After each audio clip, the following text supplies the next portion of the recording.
Leader of the Green Party, Natalie Bennett, has been in Yorkshire this week. The Greens are buoyed by recent opinion polls, showing them ahead of the Liberal Democrats. So can the party finally break through and secure its first MP in the north?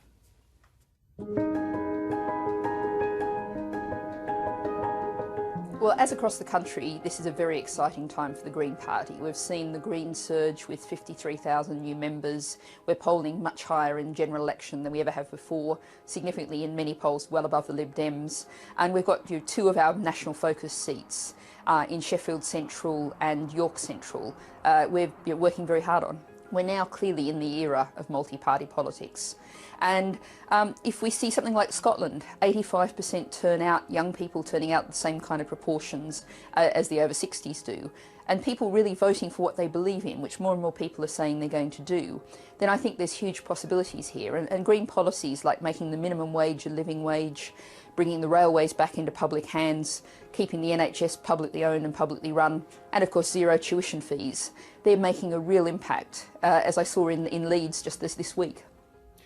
Well, we're joined now by Adrian Crudden from the Green Party. He's the Greens candidate in the Dewsbury constituency in the general election. I mean, we heard there from Natalie Bennett, you've got a huge programme of nationalisation and increasing public spending. Many viewers watching this in Yorkshire and Lincolnshire will want to know, how are you going to pay for all that? Well, we support investment rather than continuing with the cuts and austerity that we've seen over the last sort of 5, 6, 7 years, because by investing in the future, you get people back to work, they pay tax, and that starts to pay for itself. But we do also believe in a more equal society, so among other things, we want to raise more tax. And we've been quite clear about that, whether that's through corporation tax or through higher taxes on the rich, who under both this and the last government have seen their wealth absolutely exponentially rise, Tim.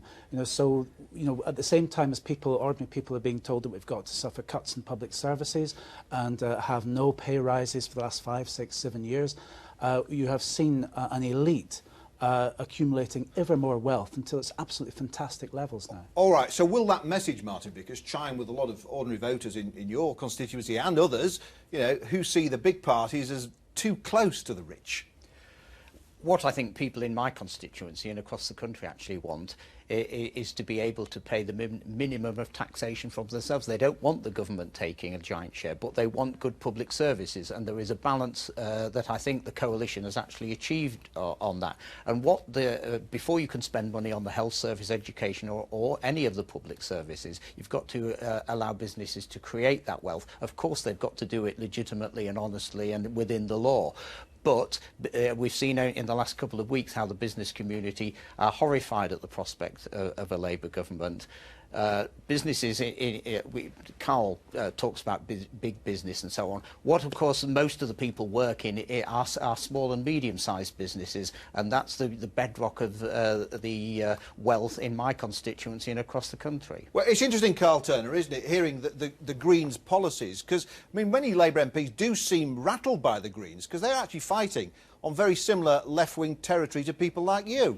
Yeah, can I just pick Martin up on something what he said? He said there's been the coalition have got it right in terms of tax. Well, the reality is this coalition government have given a massive tax cut to millionaires.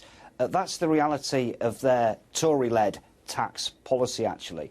It's right, look, the only message I would give to the electorate, and it's a really serious one, actually, is, look, if you're really considering voting Green because perhaps you're disillusioned with the letdown by the Lib Dems, just think really carefully about that, because the reality is you may allow David Cameron to keep the keys to Downing Street, and the reality is the vast majority of the electorate, this is the reality, the vast majority of people don't want David Cameron to stay in Downing Street after the election. So how do you respond to that then, Adrian Crudden? Vote Green, get the Tories? I think not. And I think that what Carol is saying is actually a counsel of despair. I think if you don't vote for what you believe in, one thing is for certain, you won't ever get it. So if people want to vote for the Green Party, we really ask them to come out and support us. And the reason for that is that I would question what Carol is saying, that the Labour Party offer a left-wing or a centre-left alternative any longer. We're going to have to move on now because we're going to get some more of the week's political news. Louise Martin has our roundup in 60 seconds.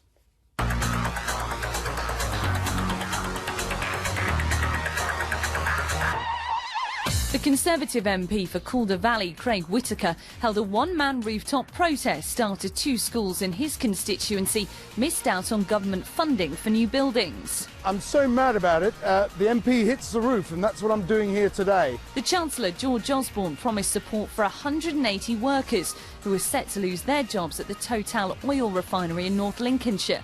Almost 1/3 of the UK's oil comes from refineries on the Humber.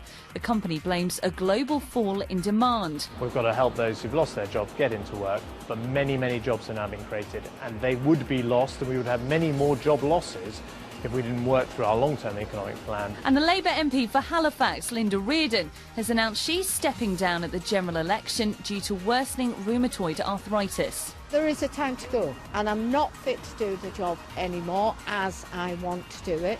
Labour will defend a slender majority in Halifax, which is a key Tory target seat. Martin Vickers, it's going to be difficult for you fighting an election, isn't it? Boasting of a buoyant economy when you've just lost 180 jobs at Total oil refinery in your constituency. Well, it's very sad, obviously, for those involved and their families. I mean, the one good thing, if there can be, comes out of this is the fact that the refinery's been for sale for a number of years. They've now got the stability. When I met the general manager in London on Wednesday, he said the 3 options were closure, restructuring or sale, and clearly the restructuring is the one that guarantees 400 jobs plus all the contractors, and there will be no compulsory redundancies, options to work elsewhere within the group. And Carl Turner, you've got a positive story to tell when you're fighting the election. You've got 1,000 new jobs at least coming to Hull, courtesy of Siemens.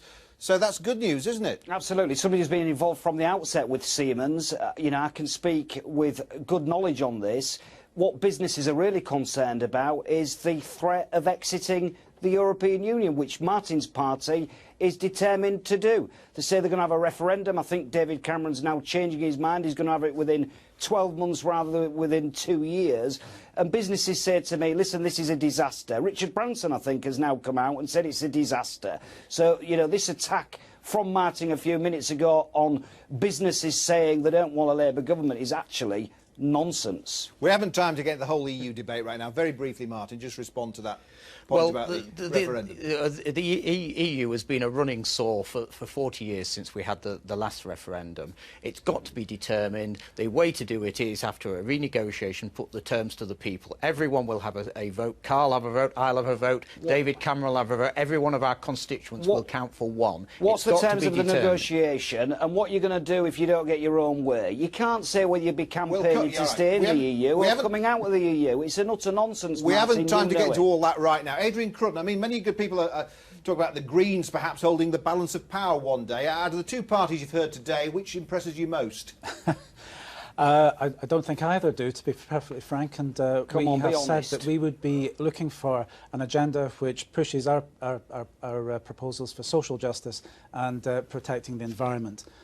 Because we believe that that is something which most people would unite around, including, for example, just with things like the losses of jobs, trying to relocalise our economy. So we would want more emphasis on small businesses and local businesses. It's terrible what's happening with Total, and also with, you know, it's great that Siemens is coming to Hull, but the other side of it is we don't have that capacity within Yorkshire for local companies. So we would want to see a regime which fosters local business. We're going to have to leave it there. Thank you all for your time today. Carl Turner, Martin Vickers and to Adrian Crudden. With that, we shall go back to Andrew Neil in London.